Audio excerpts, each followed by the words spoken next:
Dan yang terhormat kepada Divisi Pendidikan, Ustadz Sofan Sajedi MPD.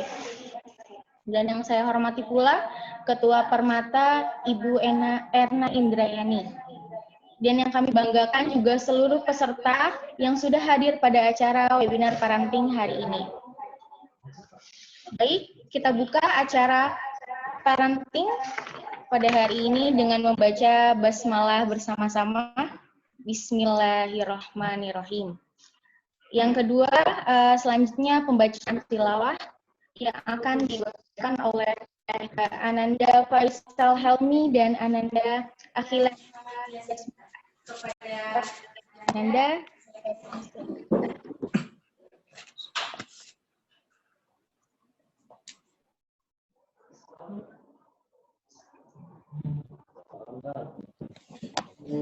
Assalamualaikum warahmatullahi wabarakatuh.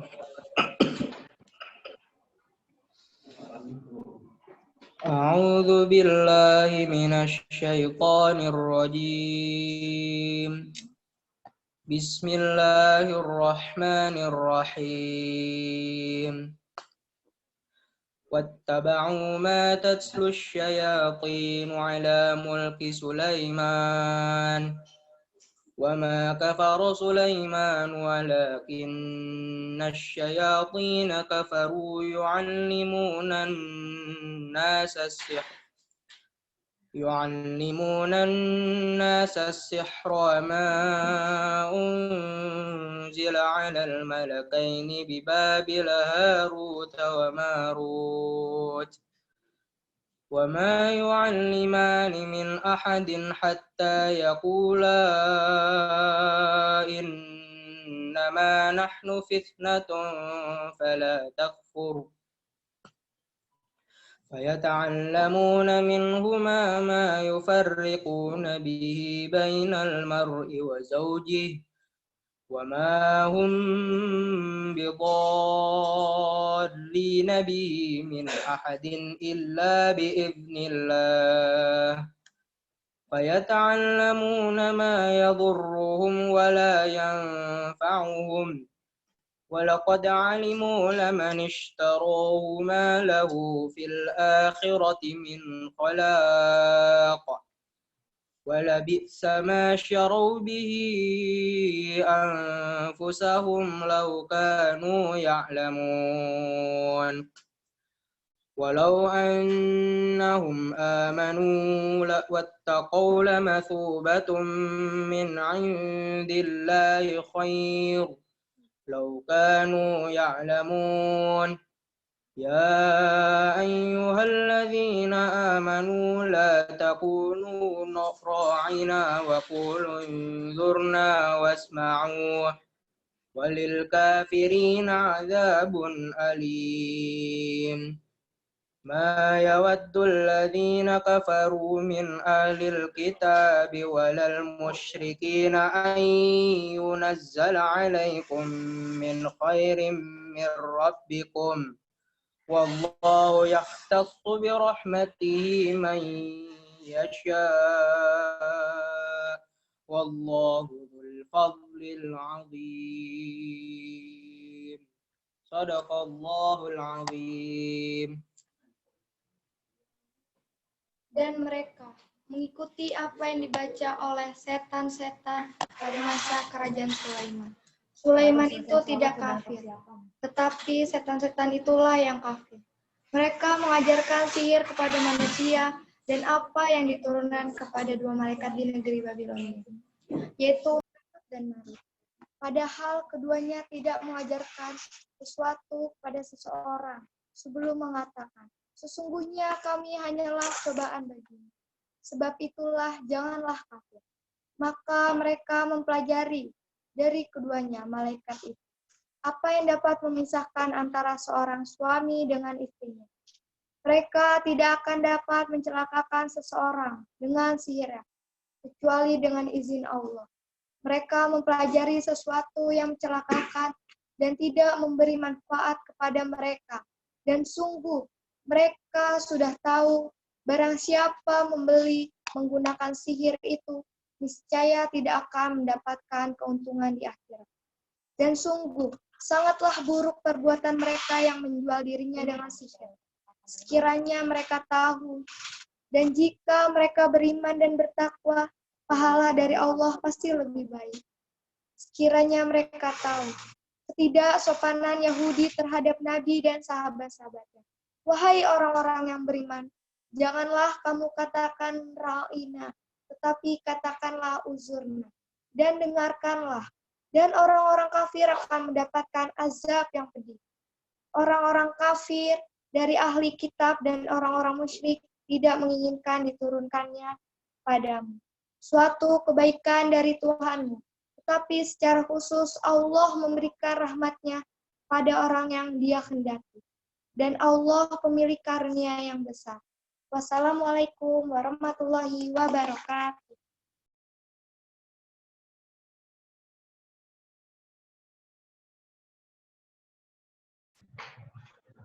Waalaikumsalam warahmatullahi wabarakatuh. Baik, semoga yang membaca dan yang mendengarnya mendapatkan syafaatnya di yaumul akhir nanti. Amin amin ya rabbal alamin. Baik, Bapak Ibu semua yang saya hormati, acara selanjutnya yaitu adalah sambutan. Untuk sambutan yang akan disampaikan oleh Bapak Haji Dr. Sarwo Komars. Kepada Bapak Haji Dr. Sarwo Komars, saya persilahkan.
Alhamdulillahirabbil alamin. Alhamdulillahilladzi arsala rasulahu bil huda wa dinil haqq liyudhhirahu 'ala dini kulli wa kafa billahi shahida. Asyhadu an la ilaha illallah wa asyhadu anna Muhammadar Rasulullah. Allahumma shalli ala Muhammad wa ala ali Muhammad. Puji syukur kita panjatkan kehadirat Allah Subhanahu wa taala yang mana pada kesempatan sore hari yang cerah ini, yang insya Allah penuh berkah ini, kita diperkenankan untuk bersilaturahim sekaligus mengawali ini dalam acara webinar atau seminar secara virtual dengan tema mendidik anak dengan asik di masa pandemi. Tak lupa salam salawat semoga Allah limpahkan selalu pada uswah kita Nabi Muhammad SAW beserta keluarga, para sahabat dan pengikutnya, termasuk kita semuanya hingga di akhir zaman nanti. Yang kami hormati Ustadz Hendri, terima kasih telah berkenan menjadi narasumber pada webinar kali ini. Yang kami hormati Ketua Permata beserta Bapak Ibu Wali Murid anggota Permata. Yang kami hormati manajemen sekolah dari Kepala Divisi, Kepala Unit, Bapak Ibu Guru dan staf SDM dari SD Kelatan Sajadiah. Alhamdulillah Permata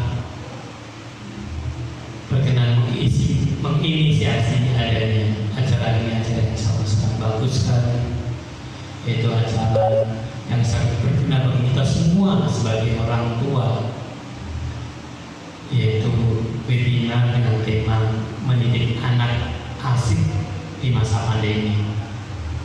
Mungkin sebagian ada yang bertanya, kok ada masa pandeminya segala? Emang ada bedanya? Bapak Ibu yang saya hormati, bahwasanya masa pandemi ini sebenarnya boleh dibilang Allah sedang mendidik kita. Cara Allah mendidik kita agar kita mengerti bagaimana menjaga kesehatan, menjaga kebersihan, berperilaku hidup bersih dan sehat. Dengan adanya pandemi ini kita sering cuci tangan, menjaga jarak, pakai masker, terus rajin berolahraga, makan makanan sehat untuk meningkatkan daya tahan tubuh atau imun kita. Itu di antara cara-cara Allah mendidik kita, mentraining kita untuk berperilaku hidup bersih dan sehat. Sisi lain, Allah juga mendidik kita sebagai orang tua, bahwasanya kita itu mempunyai tanggung jawab dan putra putri kita dalam belajar. Dan sekalian dengan pandemi ini kita tiap hari mendampingi anak kita belajar secara online. Itu Allah mengingatkan kita memang anak itu tanggung jawab kita setiap hari. Kita harus berupaya menyisihkan waktu untuk bisa mendampingi anak untuk belajar. Kalau mungkin sebelum pandemi Bapak Ibu sebagian itu jarang mendampingi putra putri dalam belajar, ya inilah saat pandemi ini Allah ingatkan bahwasanya pendidikan itu bukan hanya tanggung jawab Bapak Ibu guru atau sekolah, tapi tanggung jawab kita bersama termasuk dan terutama Bapak Ibu sebagai orang tua wanita. Anak adalah amanah. Pemberi amanahnya adalah Allah SWT.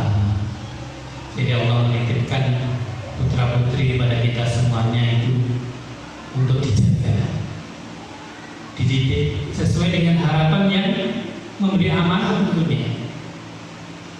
Jadi anak yang baik, anak yang soleh-soleh, yang memberi titipan sudah memberikan buku panduan atau pedomannya bagaimana cara menjaga amanah itu. Buku pedomannya apa? Yaitu tadi Al-Quran dan Sunnah, di itu termuat di antaranya.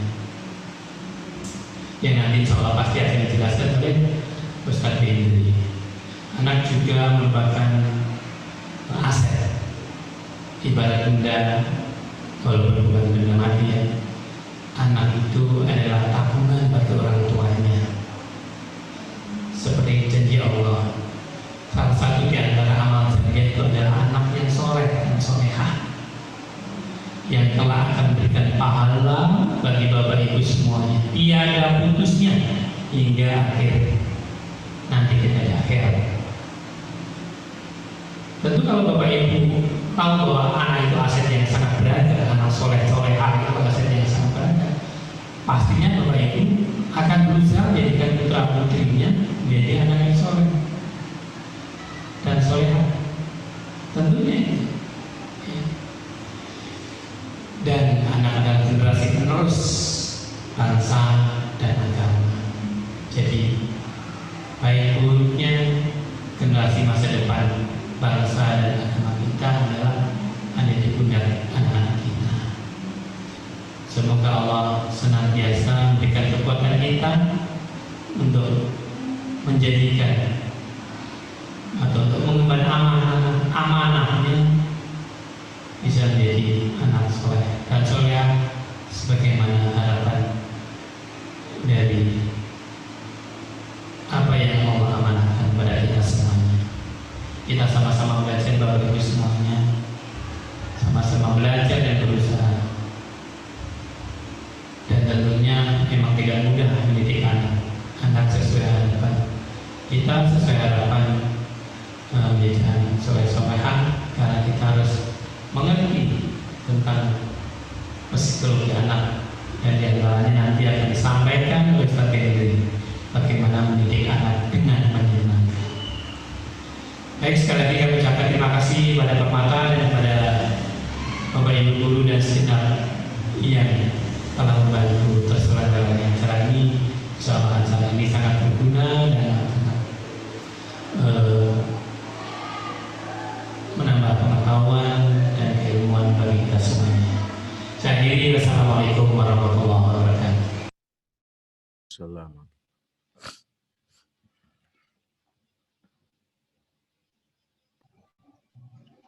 Waalaikumsalam warahmatullahi wabarakatuh. Terima kasih kepada Bapak Dokter atas sambutannya. Baik, Bapak Ibu semua, sebelum dimulai acara webinar kita pada sore hari ini, yang nantinya akan diisi oleh narasumber kita, perkenalkan kita yang akan memandu acara pada webinar parenting hari ini. Beliau ini bernama Bapak Ahmad Zulfikar Fauzi SPP. Untuk itu, Bapak Ibu, mari kita langsung sambut saja ini moderator kita, Pak Ahmad Zulfikar Fauzi. Saya persilakan. Baik, terima kasih pada Bu Sani sebagai pembawa acara. Bismillahirrahmanirrahim. Assalamualaikum warahmatullahi wabarakatuh. Waalaikumsalam. Alhamdulillahirabbil alamin. Allahumma shalli wa sallim wa barik ala sayyidina Muhammad wa ala alihi wa sahbihi ajmain. Amma ba'du. Ayah dan bunda yang kami hormati, yang berbahagia, selamat datang di webinar parenting yang diadakan oleh Sekolah Islam Terpadu Latansa Cendekia yang terletak di daerah Pasar Kemis, Kabupaten Tangerang. Nah, pada webinar parenting kali ini kita akan bahas menjadi orang tua yang asik di masa pandemi, yang insya Allah akan disampaikan oleh guru kita, Ustadz Bedri J. Surahman. Alhamdulillah beliau sudah hadir ya di ruang Zoom kita pada hari ini. Dan saya selaku moderator akan membacakan sedikit profil tentang beliau. Nama lengkap Bedri J. Surahman, lahir Jakarta 1981. Domisilinya di Cipayung, Jakarta Timur. Instagram atau Twitter Ajo Bedri. Terus channel YouTube Langkah Kita. Status 1 istri dan 5 anak ya. Subhanallah nih anaknya udah 5 ya. Moto senyum, semangat, dan tulus, serta yakinlah Allah mencintaimu meski kamu tak harapkan cintanya. Pendidikan Ma'had Al-Hikmah Jakarta, FISIP UI, Ma'had Utsman bin Affan Jakarta. Aktivitas beliau saat ini adalah sebagai mubalik, terus juga penggiat keayahan dan praktisi parenting Islami, terus juga pendiri dan pembina Yayasan Langkah Kita, konselor keluarga dan pernikahan, penulis buku Fatherman dan sudah terbit ya, dan narasumber berbagai seminar di mana-mana, diskusi dan sejumlah tayangan di radio dan televisi. Baik, untuk mempersingkat waktu, mungkin saya sapa dulu. Assalamualaikum Ustadz Bedri. Waalaikumsalam warahmatullahi wabarakatuh. Alhamdulillah. Gimana Ustadz kabarnya? Alhamdulillah bikhair insyaallah. Alhamdulillah ya. Alhamdulillah suaranya udah jelas. Mungkin langsung saja kepada Ustadz Bedri J. Surahman, pada beliau dipersilahkan. Jazakallah khair Ustadz Fauzi. Bismillahirrahmanirrahim. Assalamualaikum warahmatullahi wabarakatuh.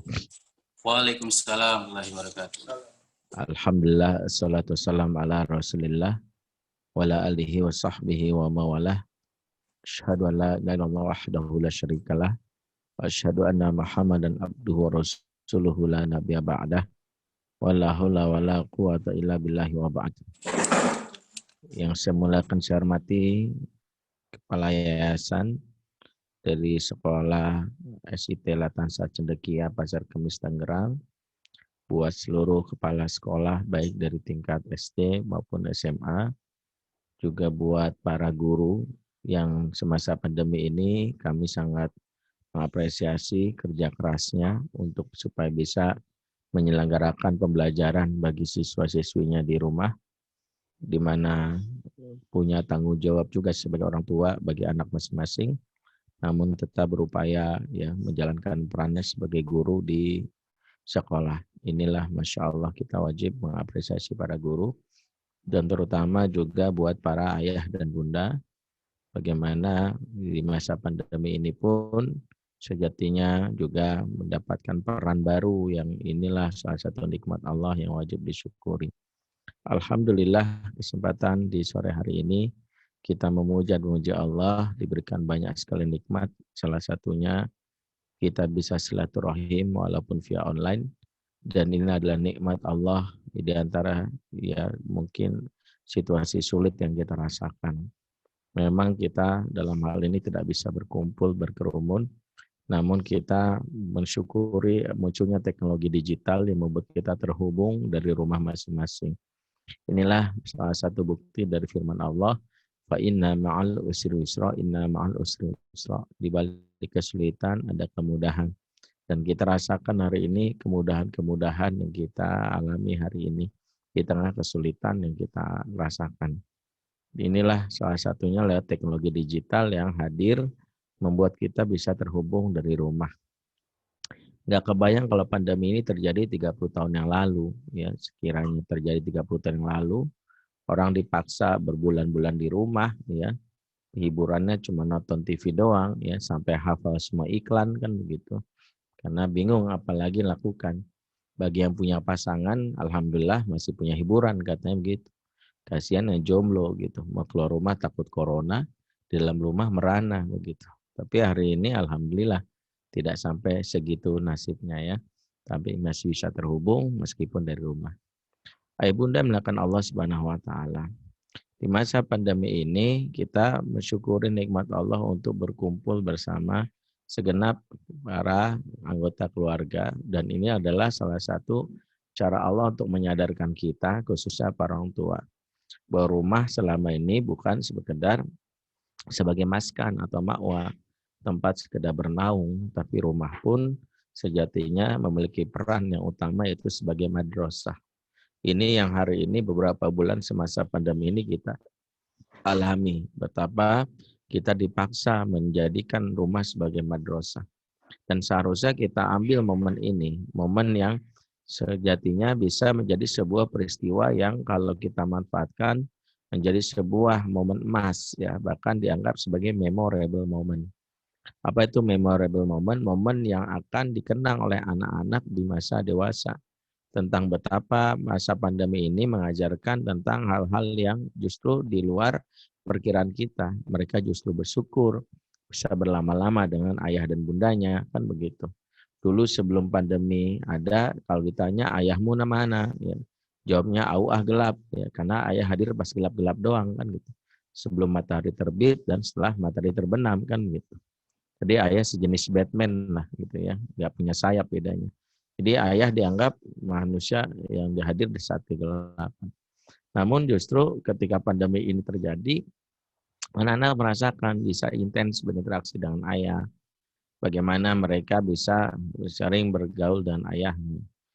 Demikian juga dengan bunda. Ya, banyak hal yang bisa bunda manfaatkan dengan masa pandemi ini. Ya, salah satunya membangun kembali kelekatan dan kedekatan kepada ananda. Banyak hal yang bisa dilakukan di dapur, kreasi di dapur, atau membuat kreasi-kreasi selama pembelajaran. Dan ini Masya Allah. Jika seorang ayah dan bunda memanfaatkan ini, justru kita menjadikan ini sebagai momen yang spesial dalam rangka membayar hutang-hutang pengasuhan kita. Jangan kebalikan, momen ini menjadi momen yang traumatis, khususnya bagi anak-anak kita. Sampai-sampai ada anak yang berdoa, ya Allah, ya Angkatlah wabah corona ini ya Allah. Bukan takut coronanya ya Allah, takut sama mama ya Allah. Kalau corona bikin batuk, pilek, kalau mama bikin stres, pusing, sakit kepala, muntah, mual-mual gitu. Karena mama galak banget ya Allah gitu. Jadi sampai ada yang takut banget sama mamahnya karena mamahnya justru di masa pandemi ini justru lebih banyak hadir sebagai orang tua yang berperan sebagai sersan pelatih yang lebih banyak mengkomando dan memberikan ancaman. Ini yang kita tidak inginkan. Nah, di masa pandemi inilah kita sejatinya menjalankan peran untuk membangun kembali suasana yang menyenangkan, khususnya agar anak-anak betah di rumah. Suasana menyenangkan ini ditandai dengan apa? Ya, hadirnya ketawa di dalam rumah. Kalau kita pengen mengukur sudahkah rumah kita menjadi rumah yang menunjukkan bagaimana sejatinya rumah yang surgawi, ya baiti jannati, maka salah satu ukuran rumah surgawi, lihat apakah anak kita hari ini sudah bisa senyum dan ketawa. Kenapa demikian? Karena Allah sendiri menceritakan gambaran suasana surga, yaitu penduduk surga di akhirat nanti. Dalam surat Abasa ayat 38-39 Allah berfirman, wujuhu yawma idzin musfirah dhahikatu mustabsyirah. Wajah mereka di hari itu berseri-seri, tertawa bergembira ria. Jadi Allah isyaratkan wajah-wajah para penduduk surga adalah selalu ketawa, happy, senyum. Jadi kalau kita perhatikan salah satu peran orang tua di masa pandemi mampu membangun tawa.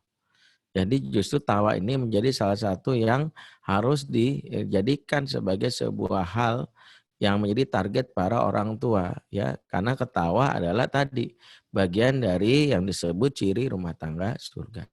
Sebaliknya kalau rumah kita lebih banyak teriakan, ketangisan, air mata, inilah yang disebut baitinari, rumah neraka. Karena Allah juga ceritakan ciri rumah neraka dalam surat Fatir kalau tidak salah 35. Hum yasterikhuna fiha, penduduk neraka suka berteriak-teriak kesakitan, meratap ya di dalamnya. Jadi inilah gambaran tentang penduduk neraka. Dan kita ingin rumah tangga kita, rumah surga anak-anak kita mendapatkan yang disebut senyum dan tawa. Yang kedua, senyum dan tawa itu adalah bagian dari cara kita mensukseskan program pemerintah yang kita kenal dengan stay at home, di rumah aja. Kita berharap anak-anak betah di rumah aja, nggak keluyuran, nggak kelayapan. Kenapa anak-anak bisa keluyuran, kelayapan? Karena mereka nggak bisa ketawa di rumahnya sendiri. Mohon maaf, ketawa bagi sebagian anak, apalagi anak remaja, itu udah kayak NKRI, ya, harga mati. Kalau nggak dipenuhi sama orang tuanya, mereka cari sendiri itu. Maka mereka cari di gadget, mereka cari di tongkrongan, mereka cari di kafe-kafe. Kenapa? Karena mereka sekadar untuk bisa tertawa. Itulah mengapa ketika orang tua tidak mampu membangun tawa, maka menjadi orang tua yang ditinggalkan. Kita ingin anak sering di rumah tapi nggak bisa bangun tawa. Padahal itu kebutuhan pokok mereka. Yang ketiga adalah kenapa kita harap anak kita ketawa, ini agar membangun yang dikenal sebagai imunitas tubuh atau antibodi. Kita sama-sama paham dan belajar bahwa anak-anak kita itu sejatinya punya ya yang namanya antibodi, dan antibodi bisa keluar kalau anak-anak ya keluar yang namanya ketawa, dan ketawa ini menghasilkan yang disebut endorfin, dopamin, oksitosin, serotonin. 4 zat ini hanya keluar yang dari orang-orang yang bahagia dan ketawa.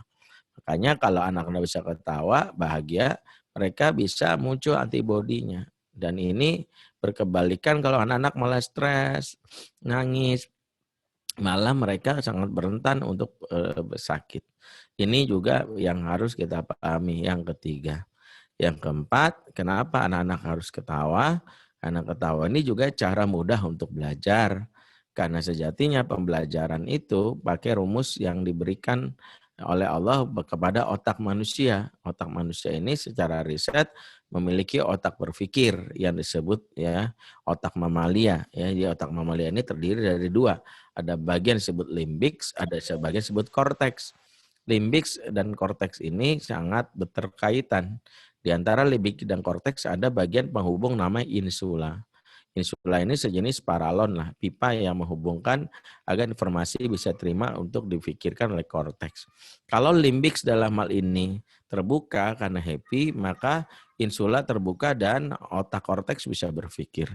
Sebaliknya kalau limbix tertekan karena takut, karena was-was, korteks dalam hal ini akan sulit menerima informasi karena insula juga tertekan.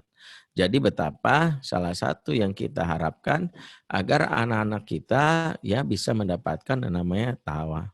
Makanya tidak ada kata lain untuk kita di masa pandemi ini kecuali jadi ortu yang asyik ya. Apalagi kalau kita merasa musuh kita dalam tanda kutip banyak. Musuh pengasuhan terutama gadget. Kita sering marah-marah dengan gadget, marah-marah dengan mall, marah-marah dengan kafe. Tapi kita lupa gadget, mall, dan kafe menawarkan satu hal. Apa itu? Mereka menawarkan keasyikan. Makanya di masa pandemi ini nggak cukup jadi ortu yang baik. Ya, jadilah ortu yang asyik. Ortu baik plus asyik ini yang disukai. Saya pernah misalnya mendatangi anak-anak yang betah banget nongkrong di time zone sampai malam. Ya, saya tanya, saya langsung suuzon, ya. Terutama saya duga nih, bapak lu galak ya, saya duga nih, mak lu galak ya. Jawaban mereka ada yang bilang enggak sih, baik sih, tapi enggak asyik gitu. Enggak asyik gitu, kenapa? Bapaknya mungkin ya kaku kayak kena kering gitu. Maksudnya ekspresi wajahnya aja enggak mampu menghadirkan tawa gitu. Kadang kalau ngobrol sama anak terlalu serius, kan ada bapak-bapak yang mungkin kalau ngomong sama anak dimanfaatkan untuk malah menasehati. Ya misalnya mentang-mentang ustadz gitu, begitu ngobrol sama anak langsung keluar ayat. Allah berfirman Al-Quran, A'udzubillahi minasyaitonirrajim. Tuh anak langsung, aduh gue diruqyah lagi kan. Udah kayak asap ngebul nih, panas gitu. Karena banyak anak yang ngerasa seolah-olah karena mentang-mentang ustadz harus dikeluarin ayat. Padahal Rasul nggak begitu juga. Atau kadang-kadang bapak yang kalau ngobrol meja makan malah membangkitkan rasa ilfil ya istilahnya, malas gitu. Karena kadang-kadang obrolan juga bikin anak-anak malas gitu. Ada bapak yang nanya baru di meja makan, nak menurut kamu inflasi ekonomi berapa persen? Ya Allah Pak gitu. Banyak anak yang stres. Nanya inflasi ekonomi kata anak. Ya Sri Mulyani aja nggak bisa jawab pertanyaan ini. Lah bapak nanya ke saya. Ya malas banget tuh. Ya sampai anak mikir, ya Allah, gue jangan-jangan tinggal di Korea Utara nih ya. Ini papa jangan-jangan Kim Jong Un lagi nyamar nih.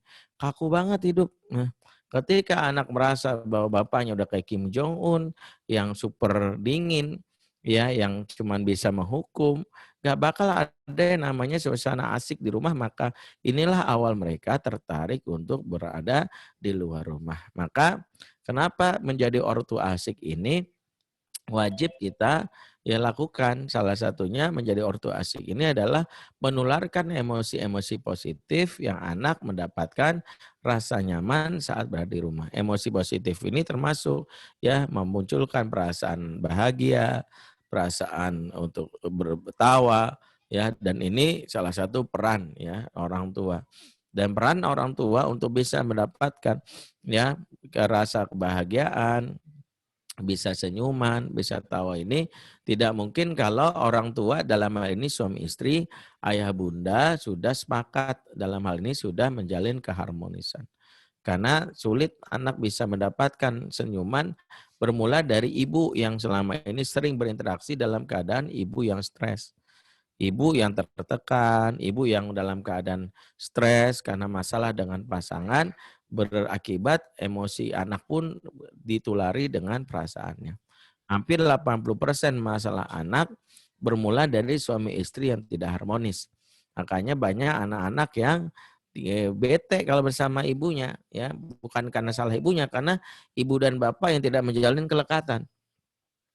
Saya misalnya pernah nanganin lah seorang ibu yang WA, Ustaz, saya pengen banget minta solusi anak saya karena narkoba Ustaz, sampai make Ustaz. Saya bilang, oke Bu, tapi saya minta suami ibu ikut juga dalam pertemuan kita. Siap Ustaz, saya bujuk mudah-mudahan suami saya mau. Ya, karena waktu itu belum masa pandemi, saya minta ibu ini datang ke kantor saya di daerah Tebet. Datanglah ibu sama suaminya, saya baru salaman ya sama suaminya. Si ibu ini baru duduk langsung gak ada basa-basi, langsung curhat. Ya Allah Ustaz, anak saya bukan sekedar make Ustaz. Anak sudah jadi bandar Ustaz. anak saya udah jadi pengedar. Ya. Nah, dalam hal ini si bapak langsung komplain, kamu lebay, nggak mungkin banget anak jadi bandar. Baru SMP udah jadi bandar. Kalau cerita jam berlebihan gitu. Si istri yang dipotong omongannya langsung menyambut ya ucapan si bapak dengan nyolot gitu. Udah diam, aku lagi curhat sama Ustadz. Maka kamu tahu tentang masalah anak, kamu kan cuma bisa bikin doang, mana pernah mikirin anak. Si suami tersinggung, kamu pikir kamu doang sayang sama anak. Aku juga mikirin juga, cuman gak kayak kamu kan bawel. Selama ini anak malas pulang tuh gara-gara kamu. Ribut di depan saya. Akhirnya saya bilang, oke. Begini ya, kita nggak ngomongin anak dulu kalau gitu. Dia malu sekali dan bilang maafin saya Ustadz, suami-suami biang nih udah dulu ribut mulu gitu. Udah nggak usah bahas. Gini deh Bu, kita nggak usah ngomongin anak deh. Saya ngomong hubungan ibu sama suami dulu. Maaf ya Bu, udah berapa tahun nikah Bu? Dia cerita 17 tahun Ustadz. Gimana Bu rasanya menikah sama suami? Ya mau gimana lagi, udah takdir Ustadz. Ketika istri menjawab pernikahan mau gimana lagi udah takdir. Ini bukan bab iman yang mau kita bahas. Kita sedang memahami bahwa betapa 17 tahun berumah tangga, ibu ini mengalami emosi negatif. Dan emosi negatif ini yang dibuang tanpa sadar ke anak. Maka jangan heran kalau ada ibu yang sambil nyuapin, sambil curcol. Ya, misalnya kamu tuh cakep tapi jangan kayak bapak kamu yang kelakuannya itu. Nah, itu. Jadi betapa banyak ya anak-anak tidak mendapatkan ciri perhatian emosi positif ya karena ibu yang sama suaminya nggak beres. Makanya dalam Quran diajarkan tahapan sebelum berbicara tentang anak ya dalam surat Al-Furqan ayat 74 ya Rabbana hab lana min azwajina wa dzurriyyatina qurrata a'yun waj'alna lil muttaqina imama. Ya Tuhan kami karuniakanlah dari pasangan kami. Pasangan dulu dan keturunan kami. Jadi pasangan dulu. Inilah salah satu syarat betapa kita beresin dulu hubungan dengan pasangan.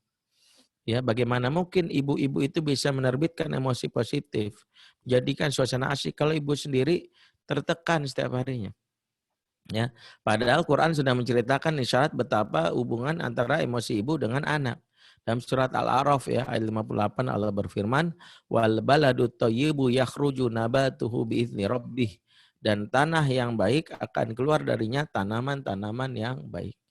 Tanah yang baik, kata Allah, akan menghasilkan tanaman yang baik. Siapa tanah yang dimaksud dalam ayat ini? Tanah yang dimaksud dalam ayat ini adalah ibu. Karena ibu memang diibaratkan seperti tanah. Dan ini juga disebutkan dalam surat Al-Baqarah ayat 223. Ya nisa'ukum hathulakum. Istri-istrimu ibarat tanah ladang tempat engkau bercocok tanam. Kalau dalam surat Al-Baqarah sebut hath artinya tanah ladang. Dalam surat Al-A'raf sebut balad artinya tanah yang luas. Dengan kata lain peran ibu memang lebih luas dan itulah sejatinya ibu sebagai tanah. Kalau ibunya dalam keadaan emosi negatif bahaya. Makanya salah satu cara membangun keasyikan adalah membangun relasi yang baik dulu dengan pasangan. Seorang ibu akan bisa memberikan emosi positif kalau suaminya peka gitu. Ya minimal secara materi juga ada bonus lah. Misal masa pandemi ini kan ibu-ibu berasa berat banget kan ya karena saya paham banget banyak yang curhat. Ya sebelum pandemi mah alhamdulillah Ustadz saya bisa antar anak ke sekolah, suami ke kantor. Ya sambil nunggu anak pulang kita bisa pulang dulu di rumah. Ya kemudian nonton drama Korea ya atau sinetron Indosiar yang ada lagunya Rosa itu Ku Menangis itu. Sekarang kok gantian kita yang menangis gitu ya. Ada mama yang kayak gitu. Terasa banget sekarang hari ini.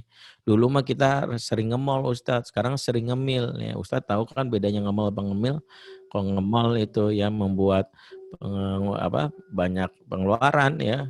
Kalau ngemil banyak pemasukan, akhirnya kita jadi pribadi yang berbobot kan gitu ya.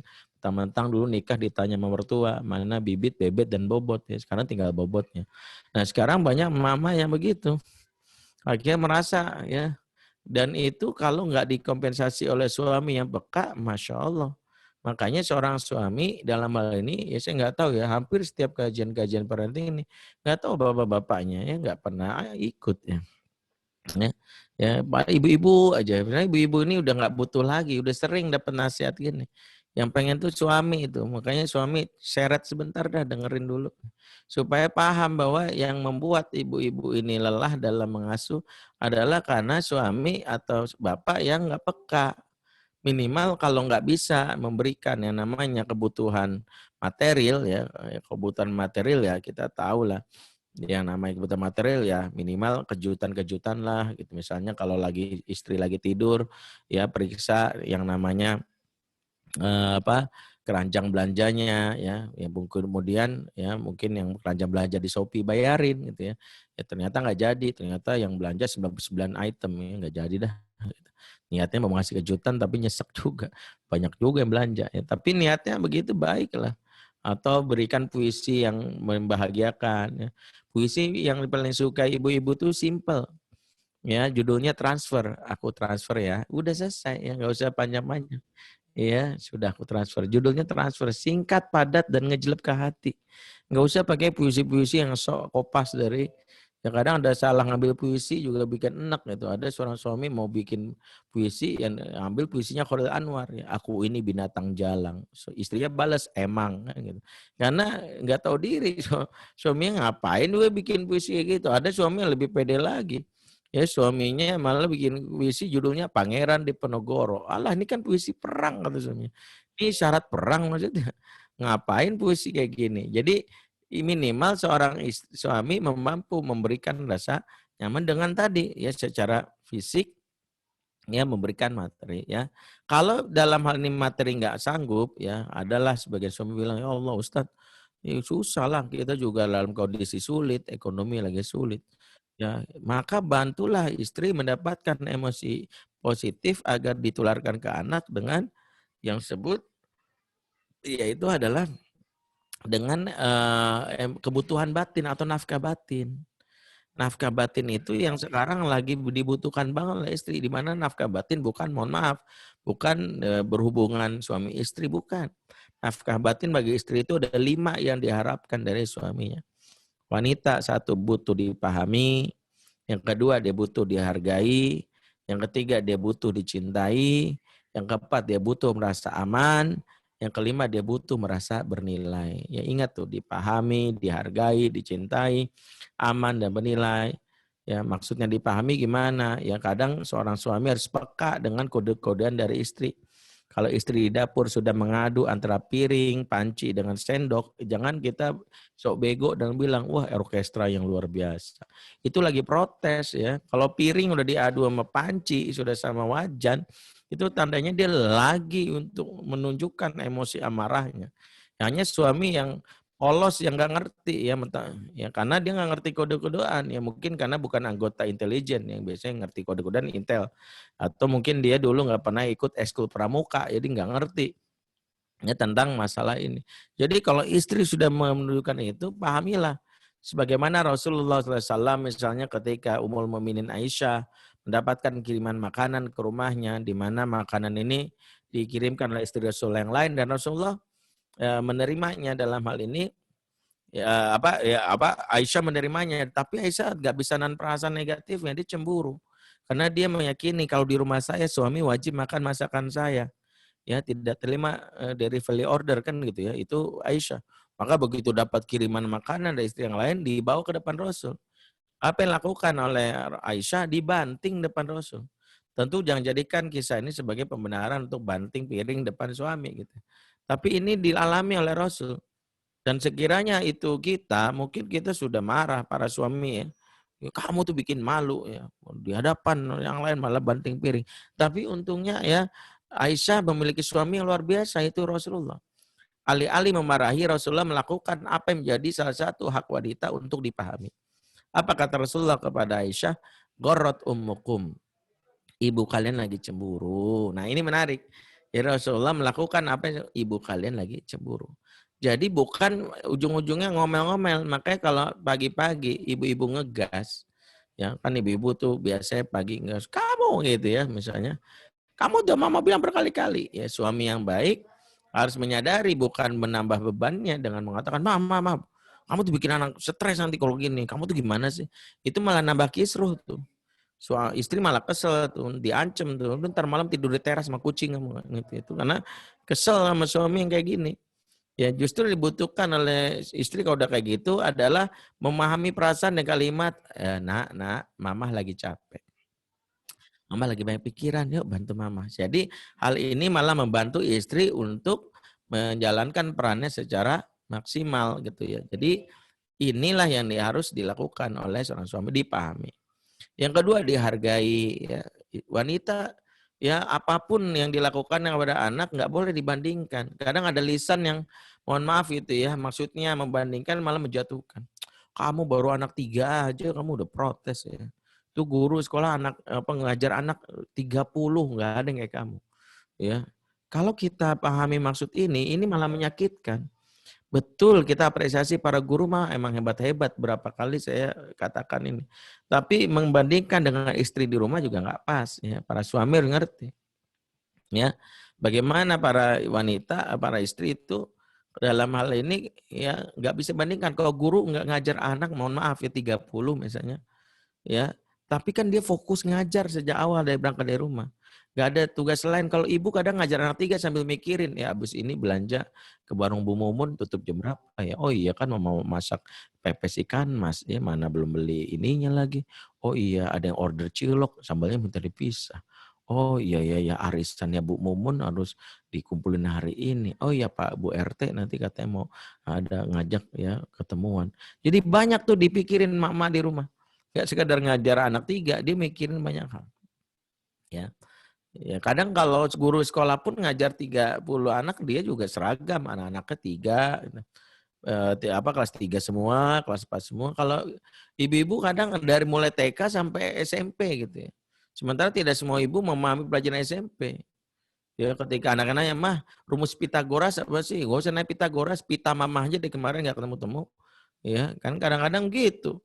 Jadi mamanya nggak ngerti, makanya harus dipahami, ya dihargai. Ya kalau guru di sekolah ngajar 30 anak juga fasilitas juga tersedia lengkap.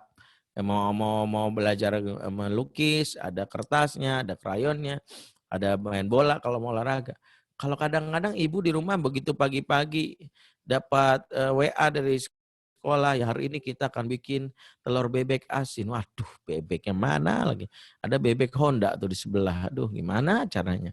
Ya, begitu suruh menggambar, ya sediakan krayon mana habis, sisa lipstik kemarin paling ada. Ya udahlah, ikhlasin tuh lipstik yang baru dibeli, cicilannya belum selesai. Dipakai buat anak, buat menggambar. Ya, kalau masih ada sisa, masih bagus tuh dipakai buat kondangan. Yang gak enak kan nyesek kalau ketemu tetangga. Ini lipstiknya dipakai pas tadi pagi buat gambar ya, Bu. Ya kan nggak enak gitu. Jadi mama makanya banyak yang nahan beban emosi. Karena itu yang dibutuhkan oleh mama di zaman now ini cukup kalimat ya. Apa itu? Cukup bisa katakan makasih ya. Makasih ya sayang, untuk aku belum nggak apa-apa. Apapun kamu lakukan, kamu udah berusaha. Insya Allah kamu bisa. Jadi dihargailah ya. Berikutnya wanita butuh dicintai. Ya, minimal kalimat-kalimat yang menteramkan perasaan ya. Berdasarkan riset wanita butuh 4 kali ucapan cinta setiap harinya ya. Tapi ada suami yang dirapel malam-malam, I love you, I love you, I love you, I love you. Bukan begitu, Pak. Ya dirapel malam-malam, ada yang rapel seminggu 4 kali 7 28. I love you, I love you, I love you, I love you, I love you. Ntar pekan depan lagi ya. Bukan begitu. Bahasa cinta yang diinginkan oleh para ibu itu adalah setiap hari dia selalu meyakinkan bahwa dirinya dicintai oleh suaminya. Ya, salah satu caranya sebenarnya simpel. Hal yang dilakukan oleh suami kalau mengikuti Rasulullah itu sederhana. Bagai istri masa cintai. Apa? Ibu-ibu ini disuruh ngobrol. Ibu-ibu tuh senang kalau diajak ngobrol. Karena ngobrol ini kebutuhan dasar wanita.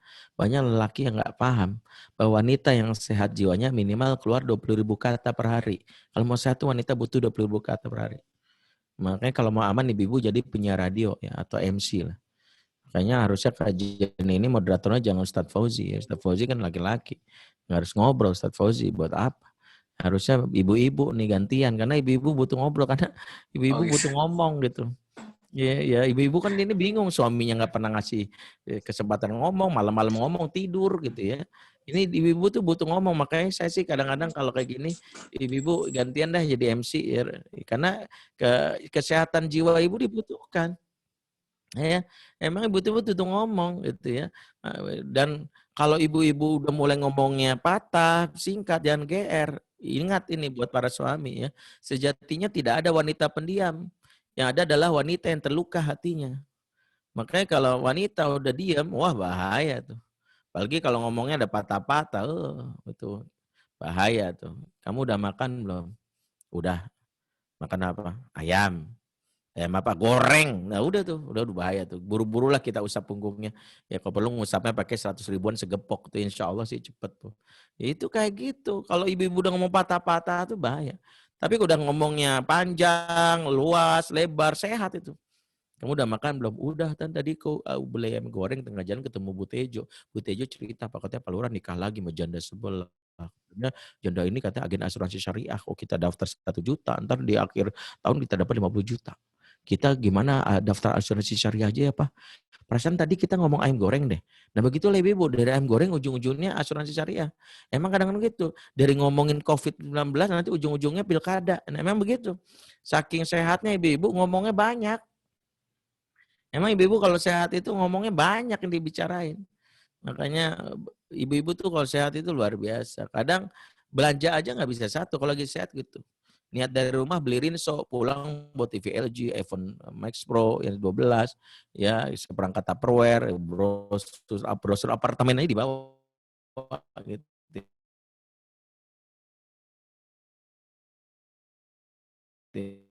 Ya, kalau udah sehat juga gitu. Makanya Bapak harus paham ya. Ya, kenapa kita disunahkan. Ya kalau nggak digandeng, aduh belanjanya liar kan gitu. Jadi kita gandeng langsung ke parkiran gitu itu. Nah kembali bahwa suami atau istri itu dia butuh perasaan dicintai, dia butuh ngobrol. Ya, Rasulullah SAW itu mencontohkan dalam hadis ini disampaikan oleh Imam Muslim, diceritakan oleh Abdullah bin Abbas, bitu indah kholati Maimunah, saya nginap di rumah bibi saya Maimunah. Maimunah ini adalah istri Rasulullah SAW. Ya, kata beliau, kana Rasulullah sallallahu alaihi wasallam yatahaddas ma'a alihi tsumma raqada. Rasulullah sallallahu alaihi wasallam senantiasa ngobrol sama istrinya baru tidur. Jadi Rasulullah itu senantiasa ngobrol sama istrinya baru tidur.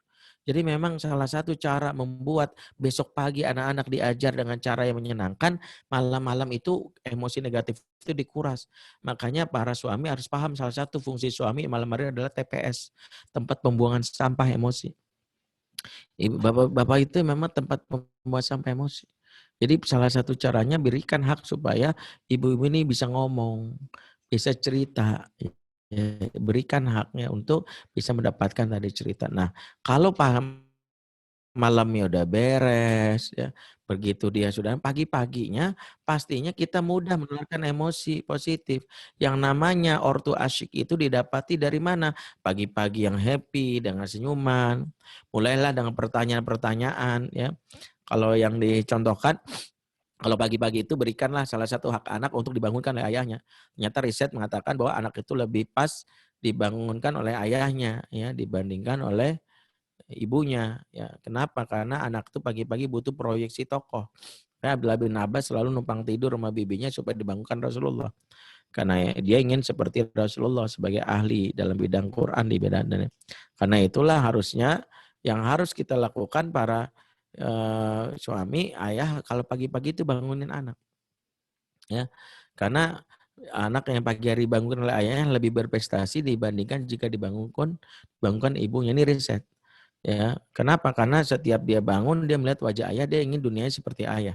Dunia ayah itu kan gak jauh dari ya kompetitif, bersaing, bekerja, anak-anak punya gairah gitu. Kalau bangunkan adalah ibu, ya meskipun ya ibunya bekerja, tapi kan anak-anak taunya dunia ibu gak jauh dari sumur, kasur, dapur, Carrefour. Nah itu dunia ibu. Makanya anak-anak akhirnya gak dapat yang namanya sisi yang diharapkan. Nah, salah satu peran ayah kalau bangun pagi agar jadi ortu yang asyik ya, bangun mood booster. Mood booster itu apa? Sesuatu yang membangun emosi positif dengan pertanyaan yang menyenangkan. Rasulullah mencontohkan kalau bangun pagi, Rasulullah bertanya begini, hal ro'a ahdu minkumul balihat ru'ya? Siapakah di antara kalian yang mimpi indah semalam? Rasulullah tuh begini, kalau pagi-pagi nanya, siapa yang mimpi indah semalam? Gitu. Ini yang lakukan Rasul. Ya. Mimpi indah semalam siapa? Jadi pagi-pagi itu buatlah emosi positif. Jangan pagi-pagi nanya yang serem gitu. Semalam kamu dengar suara gemuruh enggak? itu tandanya akan terjadi dukhon dalam waktu 40 hari 40 malam, akan turun dajjal dalam waktu nggak lama lagi akan terjadi huru-hara. Kamu siap-siap anak. Tuh anak langsung stres pagi-pagi. Nggak mau tuh sekolah. Pak, aku nggak usah sekolah ya Pak. Aku nikah aja deh Pak. Nanti dajjal turun aku masih jomblo. Gimana kata Nabi Muhammad kan gitu ya.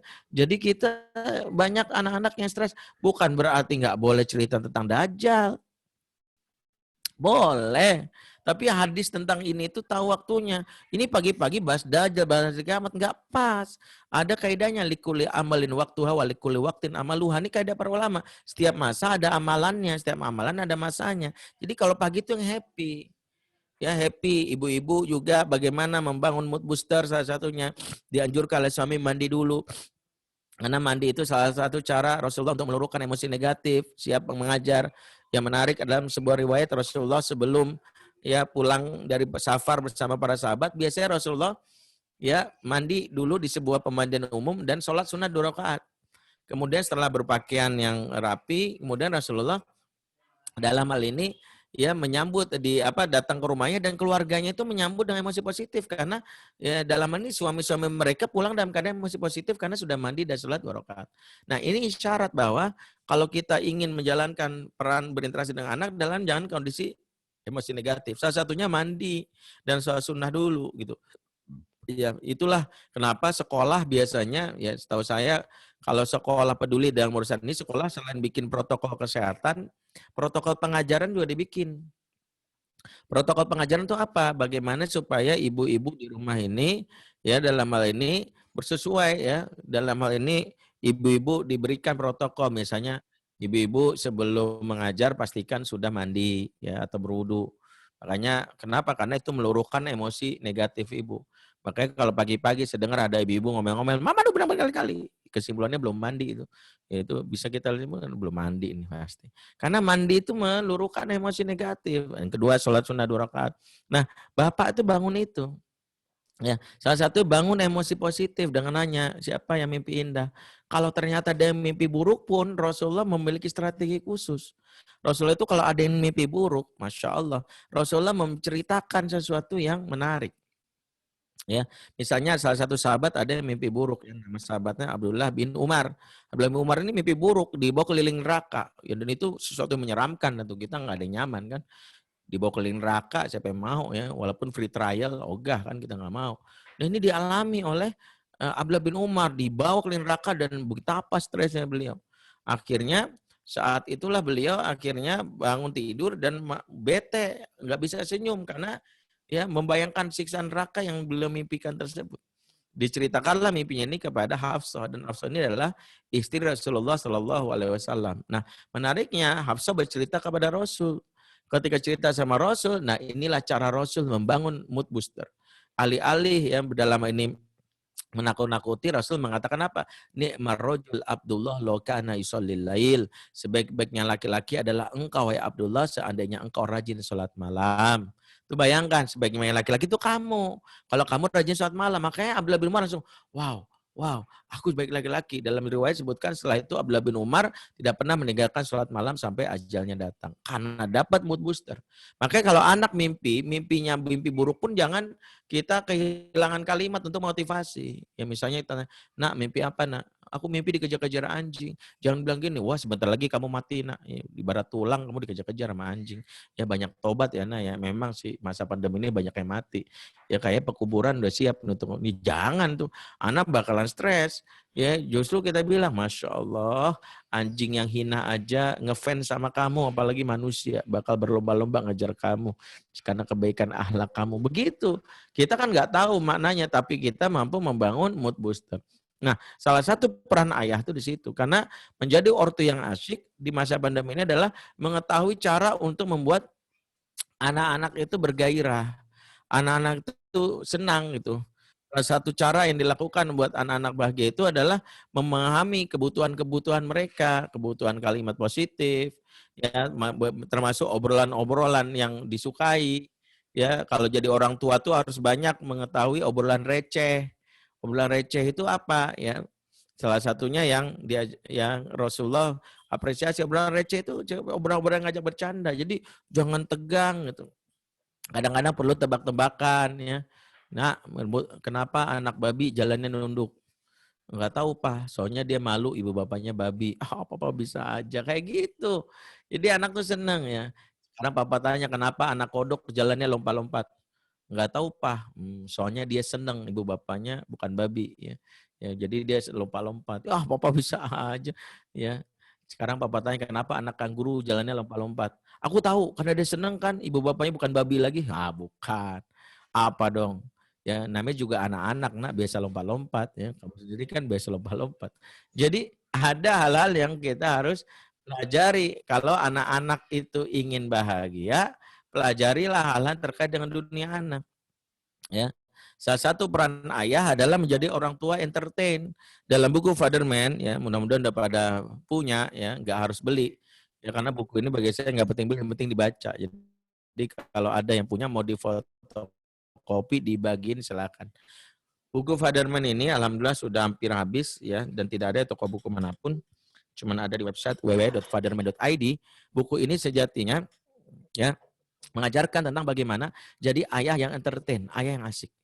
Ya salah satunya adalah bagaimana anak-anak itu mendapatkan sosok ayah yang mampu membangun kelekatan tanpa membuat anak candu terhadap gadget. Kalau ada anak candu gadget, mohon maaf, karena kita cuma bisa ngomel doang, kita lupa memfasilitasi kebutuhan anak yang namanya hiburan. Hiburan bagi anak itu ibarat makanan. Kalau nggak kita kenyangin dalam hal ini, dari mereka akan cari sendiri di luar. Maka wajib kita memberikan kebutuhan anak yang namanya hiburan. Itulah kenapa dalam buku ini Fatherman salah satu skill yang dimiliki oleh ayah kalau pengen jadi ortu yang asik. Kalau ibu ada 3 juga, tapi ayah yang buat anak tuh nyaman di rumah. Pertama, anak suka ayah yang bermain.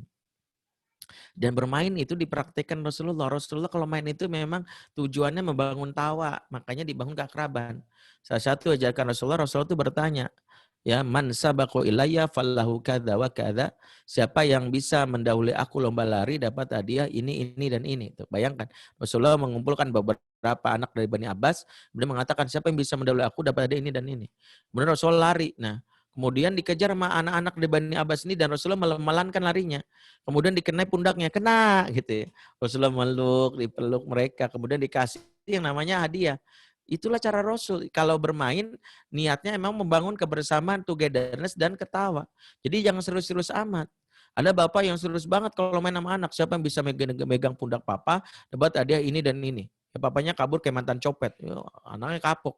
Males, kalah. Ya kalah, nggak mau anak kalau bapaknya kayak gitu. Kalau mau main sama anak jangan serius banget. Ada bapak kalau main tuh serius banget. Mentang-mentang badminton tingkat RT kan bapak kalah mulu. Begitu sama anak, wah anaknya sekali semes mau, nggak mau. Ya langsung kita bilang, kalah, nangis. Ya nggak bakal mau lah. Kalau mau main sama anak kecil, sabar kita menyesuaikan. Itu kalau PO belajar versinya Rasulullah. Yang kedua, Rasulullah mengajarkan berkisah. Kalau mana anak tuh senang berkisah. Makanya berkisah, dan kisah yang paling suka oleh anak tuh ya yang tidak dimiliki oleh ustadz-ustadz yang lain ada. Kalau kisah tentang Ibrahim, kisah tentang Nabi Muhammad itu sudah banyak ustadz-ustadz lain. Tapi ada kisah yang ustadz-ustadz lain pun nggak bisa menceritakan, ini yang kecil bapak.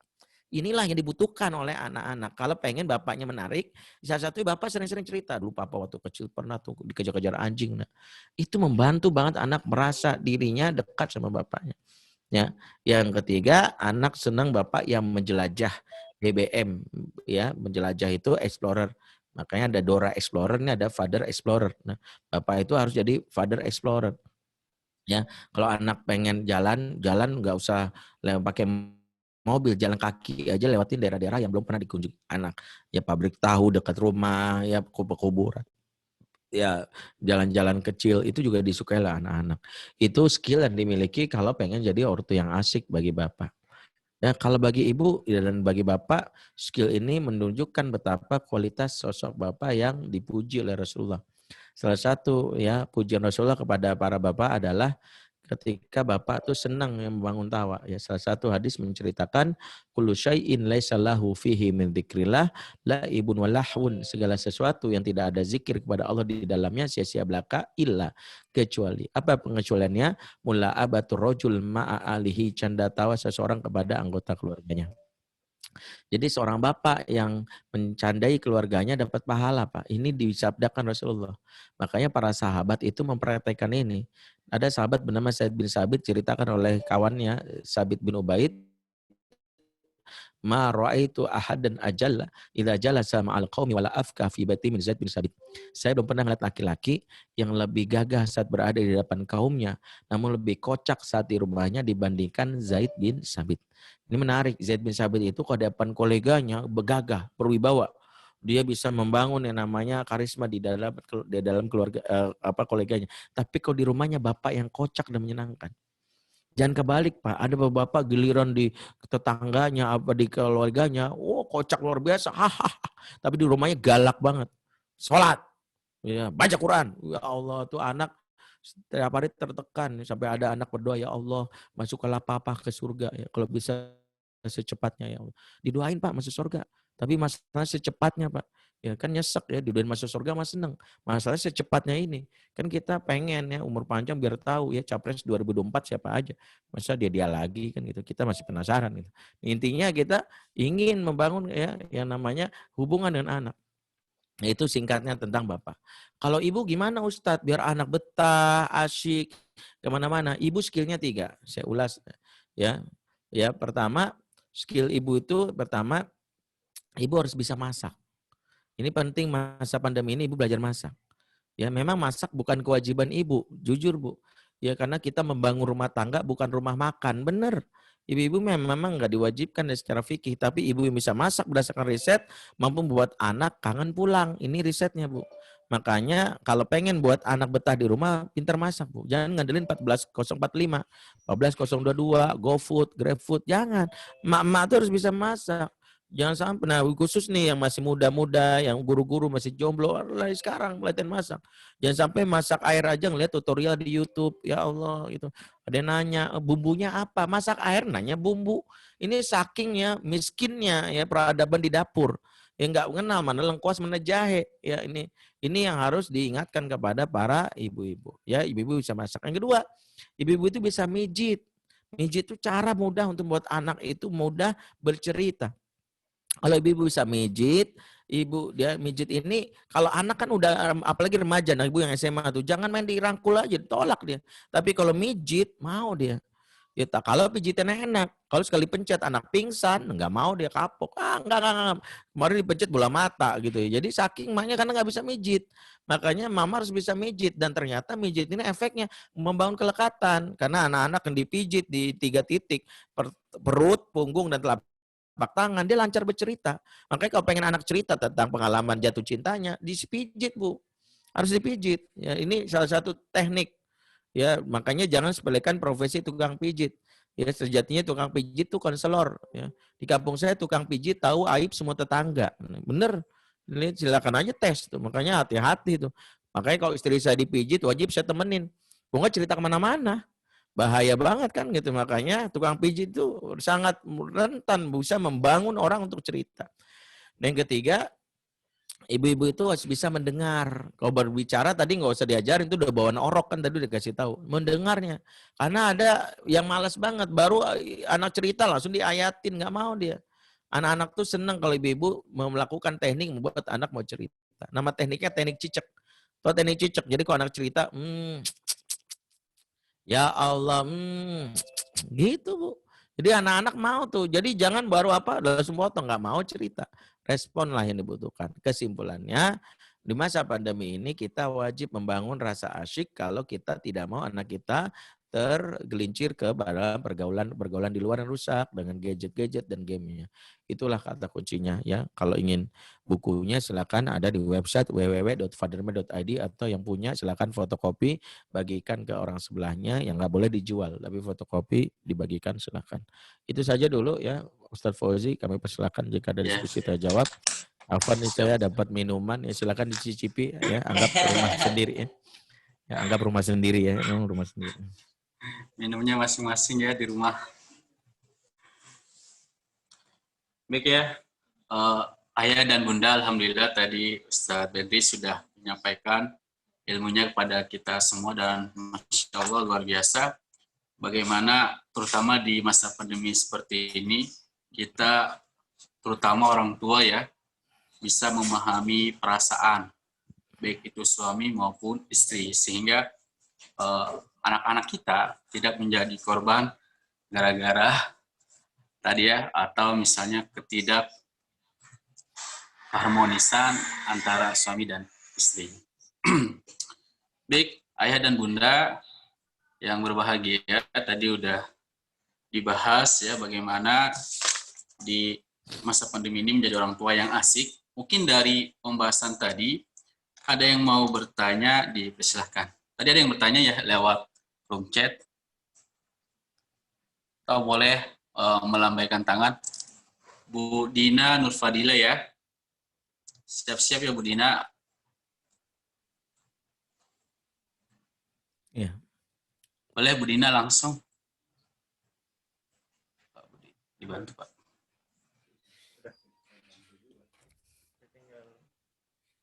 Ya silakan Bu Dina.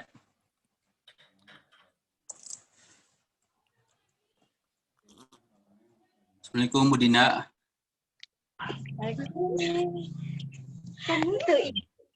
Oh ya.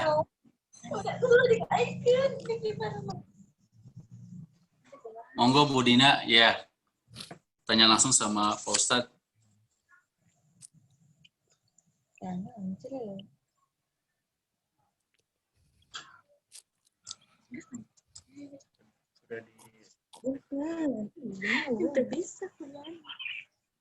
Atau mungkin sambil nunggu jawab pertanyaan di ruang chat ya Pak Ustadz ya. Silakan.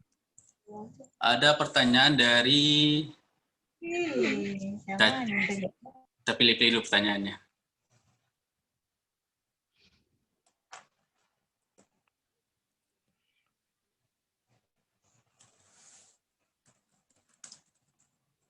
Coba Pak, pertanyaannya Pak. Pak Budi ke atas Pak Budi. Pertanyaan siapa nih ya? Nah,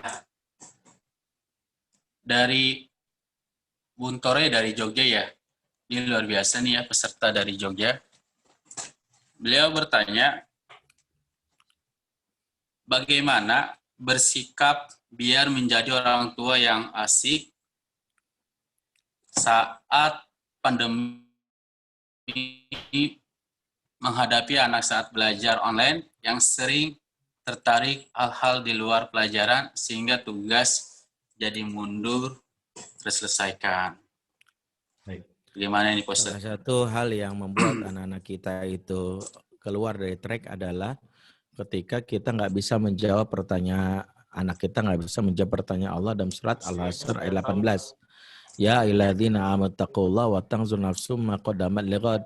Orang-orang beriman bertakwalah kepada Allah dan hendaklah perhatikan besok mau ngapain. Makanya salah satu kewajiban orang tua adalah membantu anak bisa menjawab pertanyaan ini besok mau ngapain. Itu disebut daily rundown. Daily rundown lah cara buat anak tahu apa yang harus dilakukan. Karena anak-anak yang nggak bisa jawab besok mau ngapain kecuali tahu. Kayaknya ada kuliah Zoom deh, bahaya tuh. Kemungkinannya nanti cuma 5 ya. Kalau dia nggak bisa jawab besok mau ngapain? 1 tidur lagi, 2 main gadget, 3 nonton TV, 4 makan yang banyak, 5 ngisengin orang. Ya, makanya kenapa ada budaya prank? Karena anak-anak nggak punya agenda. Karena itulah kenapa salah satu peran orang tua bikin agendanya apa ini. Bahkan main pun diagendakan. Gak apa-apa, anak saya kalau saya tanya apa, Bi aku berenang ya Bi sampai zuhur, habis berenang ngapain? Aku nanti mau ikut program Kampung Sahabat, bersih-bersih sampai jam 2, terus habis itu aku main lagi. Ya terus apalagi, jadi yang penting ada agendanya. Oh ya aku ada kulzum Bi jam 2, oh ya berarti sampai jam berapa kulzum? Sampai 2:30. Jadi dia lakukan itu. Kalau kita rasa nggak ada agenda, kita ngisiin. Karena ini menjadi salah satu habit kalau pengen anak kita punya namanya tidak masuk ke dalam perangkap yang tadi. Jadi kita tahu nih, kita ingat agendanya apa hari ini. Oh iya ini, udah selesai belum? Jangan main dulu. Agenda kamu ingat tuh ada tulisannya.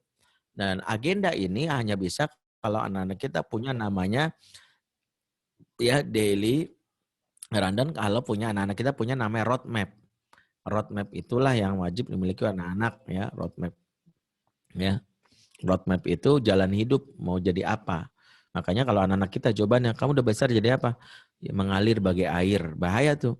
Karena kalau mengalir sebagai air bisa ngalir ke sungai, bisa ngalir ke septic tank. Nah ini banyak. Makanya kita membantu membuat anak kita memenuhi aliran air.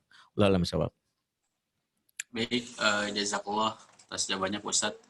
Baik, di sini ada Pak Agus Yono ya yang melambaikan tangannya. Silakan Pak Agus, monggo yang mau bertanya langsung sama Pak Ustadz. Pesan buku pada. Nama Ajo ini aja Ben. Pak Agus. Bismillahirrahmanirrahim. Alhamdulillah ya. Silakan Pak Agus. Baik. Assalamualaikum Pak Ustadz. Assalamualaikum. Assalamualaikum. Silakan Pak Agus. Senantiasa diberikan kesehatan Ustadz. Amin. Makasih Pak Agus. Olahraga sore nih, seger kayak. Alhamdulillah. Ustadz, tadi menarik yang di bagian akhir Ustadz ya.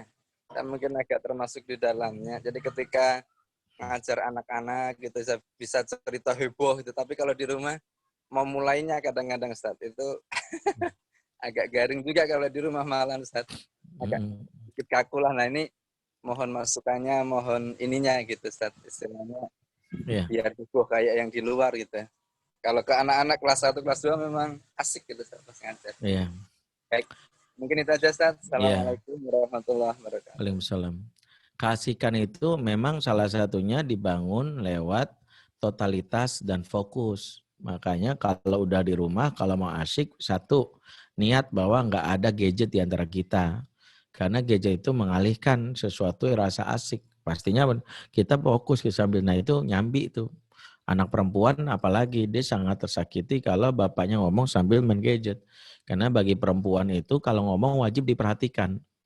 Ya, mendidik anak perempuan beda sama laki-laki. Jadi kalau mau anak perempuan tuh apa nak lihat tuh, dengerin aja. Ya dia, karena wanita butuh perhatian. Makanya wanita kalau nggak dapat perhatian larinya ke mall ya, karena di mall ada perhatian. Nah ini awal wanita ke mall ya, karena nyari perhatian gitu. Nah itu jadi kenapa seorang suami, seorang ayah harus memahami ini. Kedua, salah satu membangun rasa cair itu adalah dengan permainan. Permainan itu kalau anak di bawah umur 7 tahun, permainan fisik yang disukai itu salah satunya kalau laki-laki permainan gulat. Makanya kalau ingin supaya ini tawarin aja, ayo nak adu fisik body sama bapak gitu ya. Boleh, tapi jangan kita berperan sebagai The Rock, langsung main smackdown banting aja ya, tahu diri. Yaitu anak kelas usia salah satunya biarkan anak itu naik bahu kita. Kita jadi kuda. Riset terbaru bahwa salah satu permainan dianjurkan para ahli membangun keakraban ayah dan anak laki-laki ada permainan gulat. Dimulai dari anak umur 4 tahun sampai anak umur 7 tahun. Jadi kalau sudah umur 7, nah kalau udah di luar 7 tahun kita bisa bangun permainan yang melakukan body contact. Karena sejatinya yang dibutuhkan oleh anak adalah seperti itu. Ya, jadi seperti itu. Nah, yang berikutnya adalah membangun kebersamaan lewat ya kalau kita mau nonton tayangan pun tayangan yang disukai oleh anak itu juga membangun rasa asik. Misalnya kita nonton ya, misalnya kita anak-anak lagi nonton ya kayak anak saya misalnya lagi nonton Boboiboy misalnya, ya saya ikut nonton. Kemudian saya seru-seruan aja nebak ini namanya siapa gitu. Nah, memang butuh sesuatu yang membuat anak-anak kita mendapatkan yang namanya peran dari seorang ayah. Intinya ayah yang benar-benar yang bisa memberikan hak anak ini, ayah yang memberikan ya namanya meluangkan waktu, bukan waktu luang. Kalau meluangkan waktu artinya sudah diagendakan, benar-benar kita berikan jatah waktu untuk anak. Kalau waktu luang kadang-kadang ya kita mepet sisa-sisa gitu. Kadang-kadang energi kita udah negatif ya baru kita ketemu anak, makanya anak ketularan. Ya kadang-kadang lagi bete, ya habis dapat kabar ya misalnya PHK dari kantor, kemudian meluangkan waktu untuk main, gak bergairah. Apalagi habis ngelihat saldo di tabungan akhir bulan, itu bikin bete main itu ya. Main itu sambil mikir ya. Ya misalnya ngajak anak main waterboom tuh langsung berhitungan, waterboom lagi. Mana tadi baru ngeliat saldo ya, saldonya udah tipis banget. Ngeliat saldo udah kayak ngelihat batu nisan ya, bertetesan air mata gitu, nggak mau ah. Jadi anak-anak kalau kayak gini ya males lah. Jadi pastikan kita dalam kondisi yang meluangkan waktu, bukan waktu luang. Ya bedanya kalau meluangkan waktu kita memang pada besok pokoknya sebelum berangkat sekolah main gitu. Sebelum berangkat kerja main. Seperti itu. Wallahu a'lam bishawab. Silakan Pak Fauzi. Ya. Terima kasih Pak Ustadz atas jawabannya. Mungkin karena waktu ya Pak, satu pertanyaan lagi mungkin dari chat nih. Alhamdulillah banyak pertanyaan. Mungkin langsung aja Ustaz ya. Dari Ibu Reni Subianto, anaknya usianya 9 tahun, laki-laki. Izin bertanya Ustaz, bagaimana cara menghadapi anak yang mood swing atau moodnya mudah berubah dan sulit ditebak? Ya, terutama memang pada masa pandemi seperti ini. Usia anaknya 9 tahun, laki-laki. Iya. Monggo Ustaz. Masalah mood swing kalau anak 9 tahun penyelesaiannya sudah ke bapak ya. Karena mungkin mood swing ini pengaruh dominannya ibu di umur 0 sampai 7 tahun. Karena pertama satu anak laki-laki yang mood swing pengaruh dari kondisi yang dia tidak mendapatkan figur model dari laki-laki cara mengekspresikan perasaan. Sehingga kalau anak udah umur 7 tahun ke atas seharusnya udah ngomong sama suami serah terima gitu. Karena menurut para ahli itu harusnya bapak yang maju ke depan. Karena ini umur di mana anak itu mendownload kelaki-lakian. Di mana bapak yang lebih banyak terlibat. Ya cara bapak marah, cara bapak menyelesaikan masalah itu tergantung bapak. Kalau ibu lagi di umur ini menyelesaikan masalah lagi tuh. Karena ibunya sendiri bisa jadi, mohon maaf, mood swing itu coba cek deh. Karena bisa jadi dari diri orang tuanya juga. Anak kan belajar emosi dari mana? Dari orang tuanya. Ya terutama di awal-awal ya. Kalau saya berdasarkan pengalaman anak-anak mood swing pengaruh dari kehamilan yang tidak bahagia. Kehamilan dan masa menyusui yang tidak bahagia. Mungkin waktu hamil ya mungkin ada konflik dengan tetangga atau dengan pasangan atau waktu hamil ngidam tapi nggak dibeliin suami, mau ngidam beli rumah di Pondok Indah yang harga 10M, suami mampunya cuman ya beli tanah sebesar pot bunga doang di Pondok Indah. Jadi kadang-kadang itu yang bikin ngidam itu ya memberikan mood swing. Jadi kadang-kadang mempengaruhi, karena itulah kenapa itu wajib lakukan. Kedua adalah kurangnya ya sentuhan dan pelukan di masa menyusui. Bisa jadi menyusuinya dalam hal ini tidak mendapatkan hak yang maksimal ya dalam sentuhan dan pelukan. Jadi apa yang harus dilakukan dalam hal ini? Sering-sering dah bapaknya turun tangan.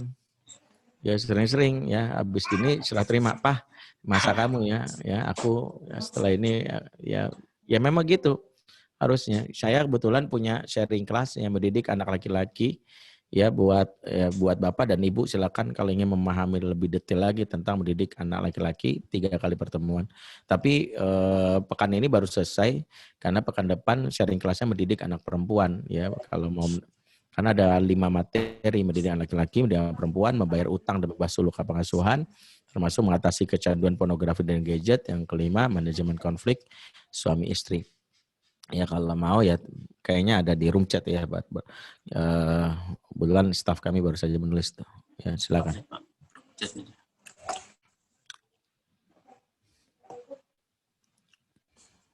Baik.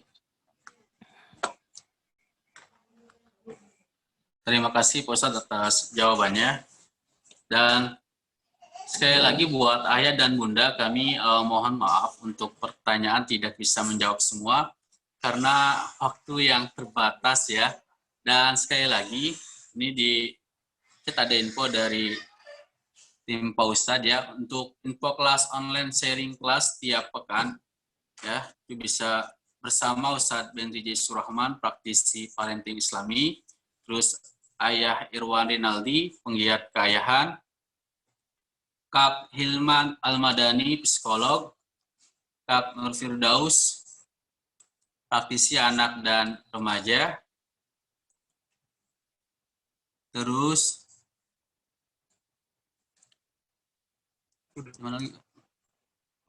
ya. Jadi untuk info lebih lengkapnya bisa dilihat ya di chat room ya. Tadi udah disebarkan untuk lebih lanjutnya gitu. Kalau misalnya pengen mendalami tentang anak-anak kita, bagaimana dalam mendidik anak-anak di rumah terutama. Dan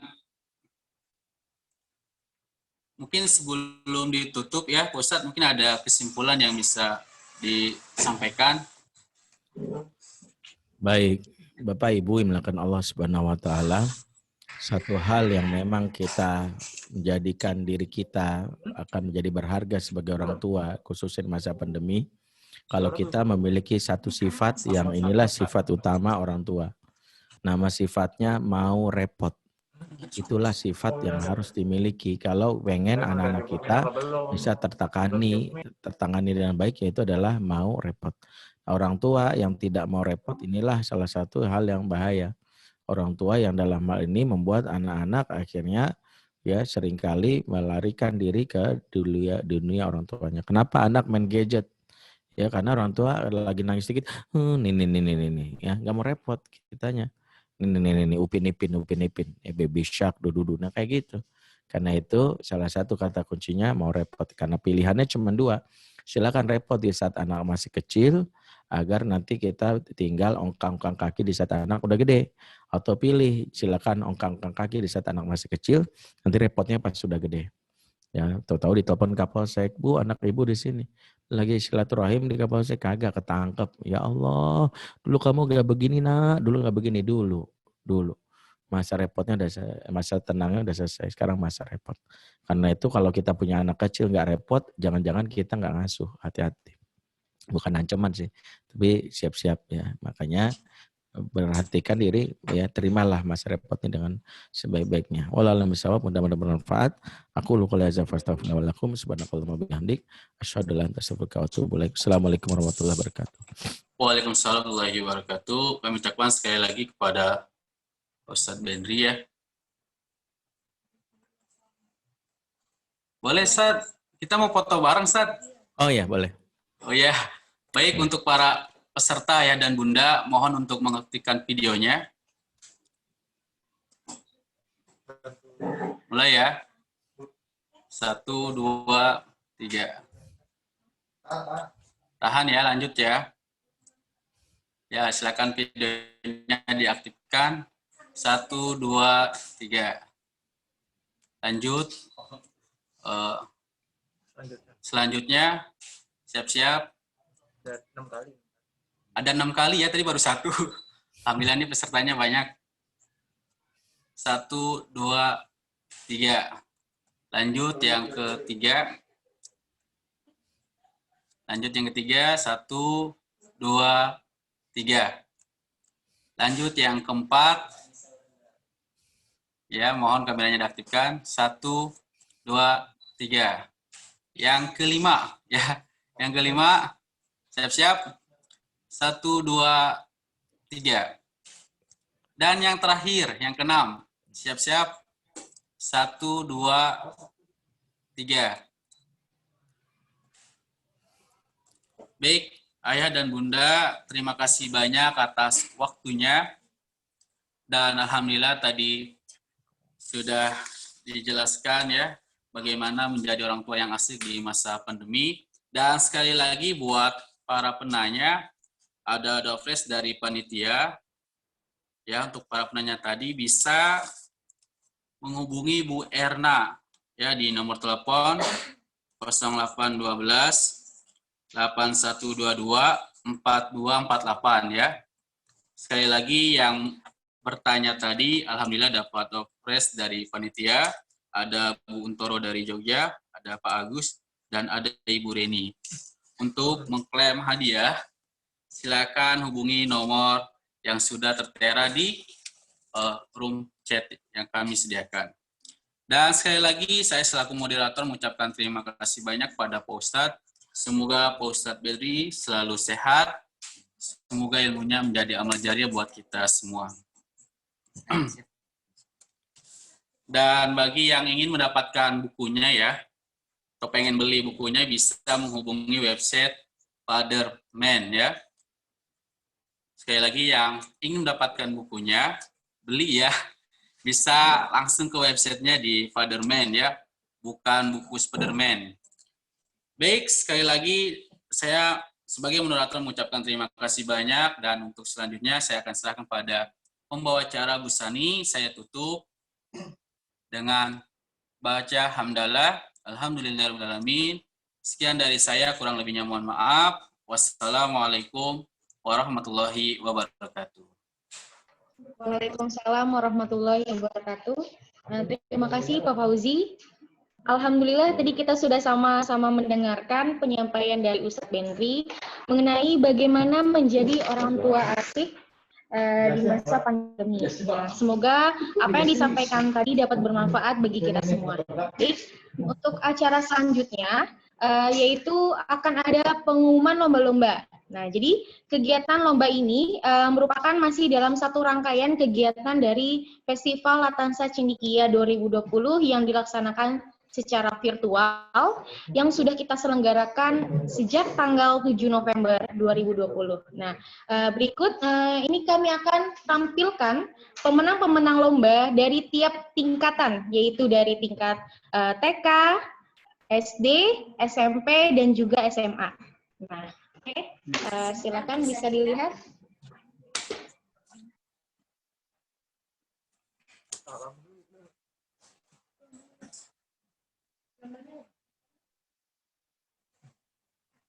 Udah Pak, buka dulu.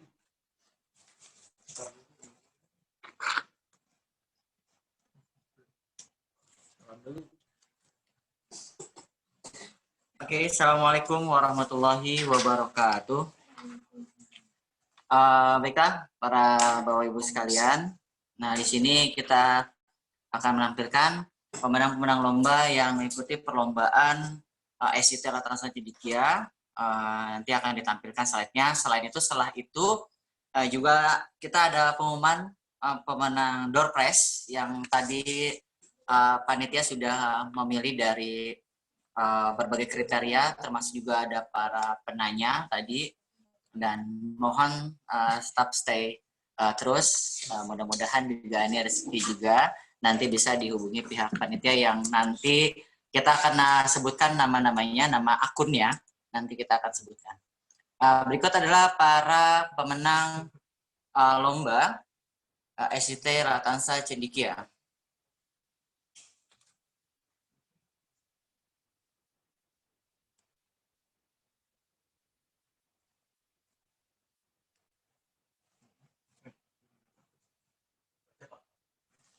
Ya, ini adalah lomba tahfiz. Lomba tahfiz juara favorit dari SD Khairunisa, Faiha Urfina. Ini evaluasi SMP.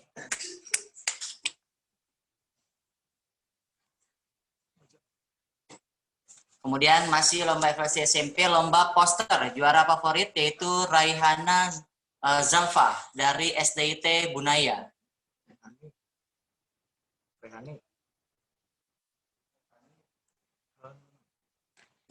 Kemudian lomba poster juara 3 lomba poster yaitu Ramanda Yunandika dari SDIT Latansa Cendekia. Kemudian juara 2 lomba poster Karisa Bella Anjani dari SD Unike Andreas.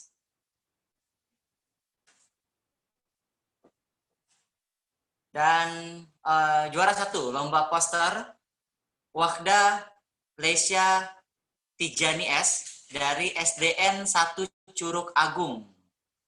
Ya, kita beri aplaus pada para pemenang lomba poster. Kemudian pemenang lomba tahfidz FLC SMP juara 3 ada Anindita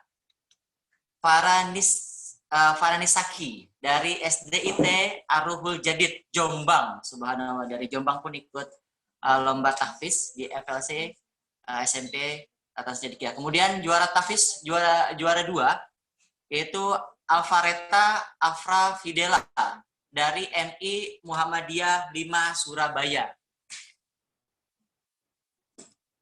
Kemudian juara 1 lomba tahfiz jatuh pada Hanum Haula UI dari SD Khairnas Surabaya. Wah, subhanallah, ini pemenang Surabaya dari ada 2 orang.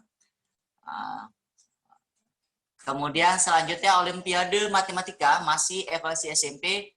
Juara 3 ada Aira Azahra dari SDN Sukasi 1.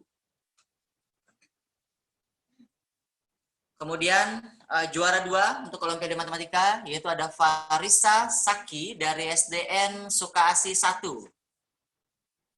Dan juara 1 ini diborong oleh SDN Sukasih 1, yaitu Roja Ijuddin Huwaidi. Selamat kepada para pemenang Olimpiade Matematika. Subhanallah. Terima kasih SDN Sukasih 1 yang mengikuti Olimpiade Matematika. Kemudian lanjut ke Olimpiade Sains, juara 3 jatuh pada Heragung BK, masih dari SDN Sukasih 1. Kemudian Olimpiade Sains, juara 2-nya yaitu Raihan Fakhri Dwi B dari SDN Sukasih 1 juga. Dan terakhir juara 1, selamat kepada Siva Aura Khairinisa, masih SDN Sukasih 1. Subhanallah, SDN Sukasih 1 berhasil menyabet 1, 2, 3 lomba Olimpiade Sains. Kemudian dan juara favorit, pindah kita ke FLC SD, tingkat SD. Ini untuk RA dan TK. Juara favorit FLC ST jatuh kepada Habib Fajri Atmaja dari RAIT Latansa Cendikia. Selamat kepada Habib Fajri Atmaja yang memenangkan lomba juara favorit, like Instagram terbaik. Kemudian masih di FLC SD, lomba menari juara 3 jatuh kepada TPA Umi. Selamat kepada TPA Umi yang telah menjadi juara 3 pada hari ini. Kemudian lomba menari juara 2 jatuh kepada PAUD Korota Ayun. PAUD Korota Ayun jatuh pada juara 2. Kemudian juara 1-nya lomba menari yaitu PAUD Aisyah. Selamat kepada PAUD Aisyah yang telah menjadi juara 1 pada lomba menari di FLC SD pada tahun ini. Selanjutnya lomba menyanyi juara 3 ada Elda Claudika dari TK Aisyah Bustania Atfal.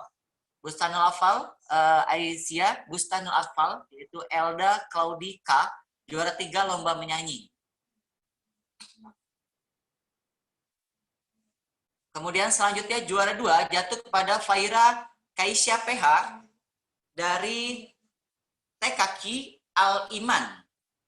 Kemudian dan juara 1 selamat kepada Hansa Aiko FU dari TK Kusuma Bangsa. Terima kasih. Selamat kepada juara 1, juara 2, dan juara 3. Selanjutnya lomba tahfiz. Juara 3 jatuh kepada Muazzam Ahsan Saki dari RAIT Latansa Cendikia. Dan juara 3 jatuh kepada juara 2 jatuh kepada Ali Dehudia AN TKQ Al-Hikmah dari TKQ Al-Hikmah. Dan juara 1 yaitu pada lomba tahfiz FSCS di tahun ini yaitu jatuh kepada Qatrun Nada Sabiaha dari PAUD An-Najah. Selamat kepada Qatrun Nada dari PAUD An-Najah. Kemudian selanjutnya lomba mendongeng juara 3 jatuh kepada Afifah Sabrina N dari PAUD Nurul Jannah. Kemudian juara 2-nya yaitu jatuh kepada Atifa Nusaibah R dari Homeschool. Selamat kepada juara 2. Kemudian juara 1 jatuh kepada Haifa Jivana A dari TKQ Salma. Selamat kepada juara 1, juara 2, dan juara 3. Selanjutnya lanjut ke FLC TK. FLC TK dan juara favorit kita pada FLC TK tahun ini yaitu jatuh kepada Resti Anggraini. Selamat kepada Resti Anggraini yang menjadi juara favorit di FLC TK. Lanjut kepada lomba tahfiz, juara 3 jatuh kepada Almaira Hasna Kamila. Kemudian juara 2 disusul oleh Kenzo Adna Gibran. Kemudian dan juara 1 jatuh kepada Yuana Harmas A. Selamat pada para pemenang lomba tahfiz. Selanjutnya masih FLC TK lomba menyanyi. Juara 3 jatuh kepada Fitri Nafisa Putri. Dan juara 2 jatuh kepada Faiz Kenji Aldafa. Kemudian juara 1 jatuh kepada Akifah Sakila Putri. Selamat pada para pemenang lomba menyanyi di FLC TK. Dan lanjut untuk SMA LC. Untuk juara 3, video cover jatuh kepada Verlin Karima Sukino dari SMP Budi Agung. Kemudian juara 2, masih video cover jatuh kepada Dava AF dari SMPN Negeri 1 Sukoharjo. Aduh, Sukoharjo ikut. Dan next, juara 1 video cover jatuh kepada Jessica Meisya dari SMP Negeri 6 Bukit Tinggi. Orang Bukit Tinggi pun. Dari Bukit Tinggi dari Sumatera. Selamat pada juara dari video cover. Dan lanjut pada juara puisi. Juara 3 puisi jatuh pada Kaisha Firoz Laudia M. Kemudian juara 2 puisi jatuh kepada Jaki Edi. Dan juara 1 jatuh kepada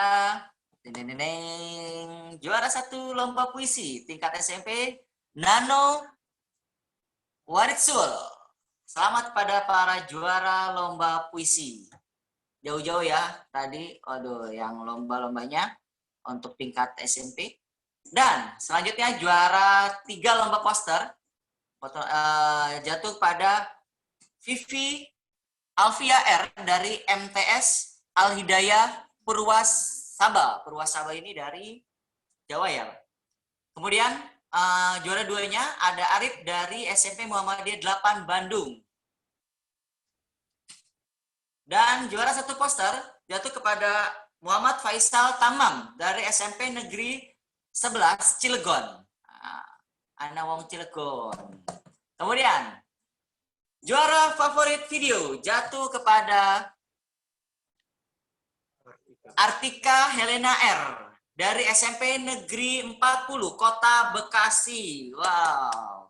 Dan juara favorit puisi jatuh kepada Salsa Alvia dari MTS Sunan Pandanaran.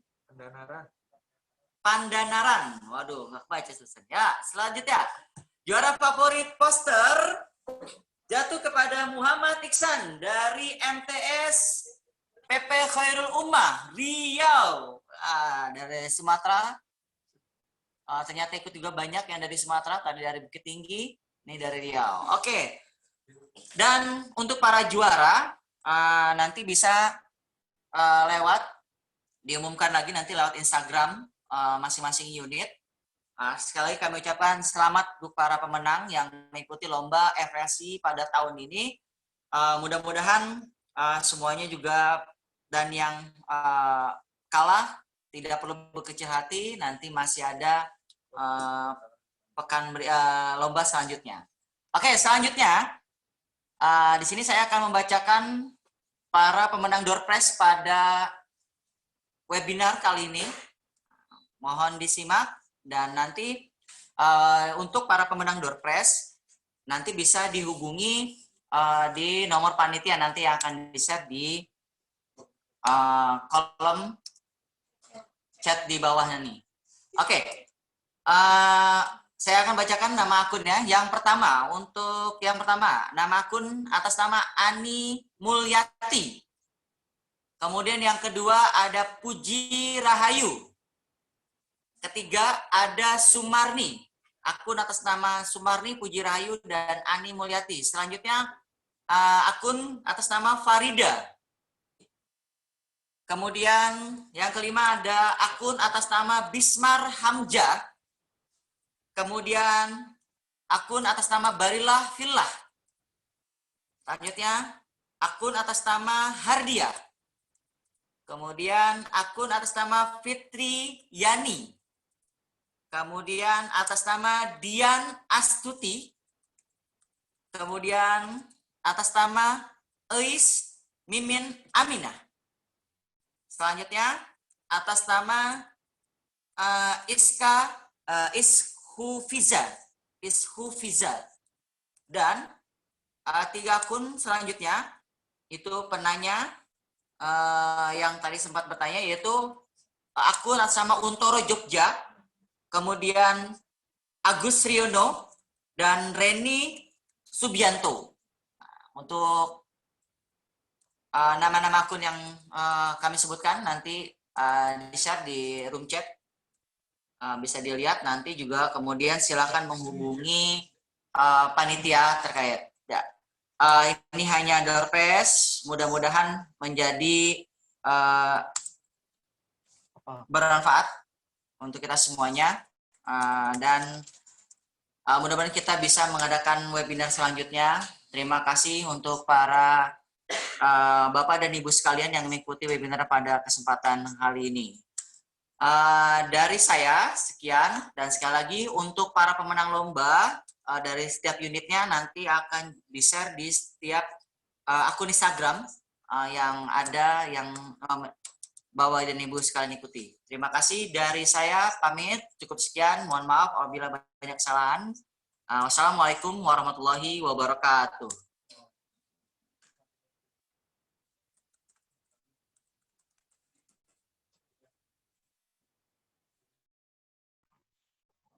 Baik, itulah para lomba dan juga para mandopres ya.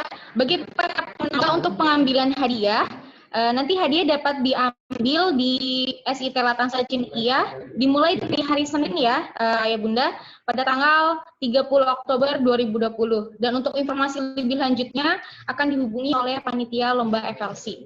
Nah, dan untuk Bunda yang ingin mendaftarkan anak-anaknya sekolah, kami dari SIT Latansa Cendekia menerima pendaftaran untuk tingkat TK, SD, SMP, dan SMA.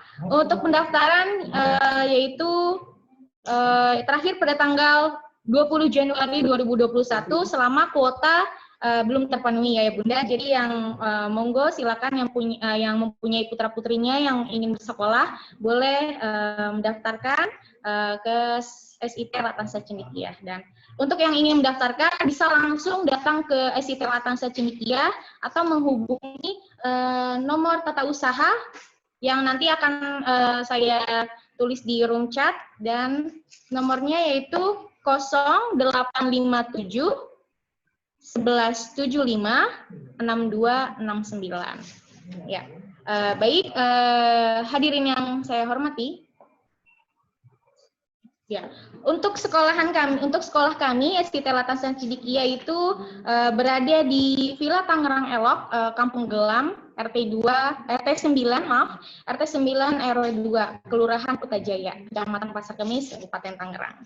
Baik, hadirin yang kami hormati, dengan demikian acara webinar parenting telah selesai. Sekali lagi kami mengucapkan terima kasih sebanyak-banyaknya kepada ayah dan bunda atas partisipasinya. Mudah-mudahan dengan adanya acara ini menjadi ajang silaturahmi untuk kita semua. Dan terima kasih juga tentunya kepada narasumber yang telah hadir pada kesempatan sore hari ini. Terima kasih atas perhatiannya. Mohon maaf jika terjadi kesalahan dan kekurangan selama acara berlangsung. Ya, saya selaku MC mohon pamit dan undur diri. Wassalamualaikum warahmatullahi wabarakatuh.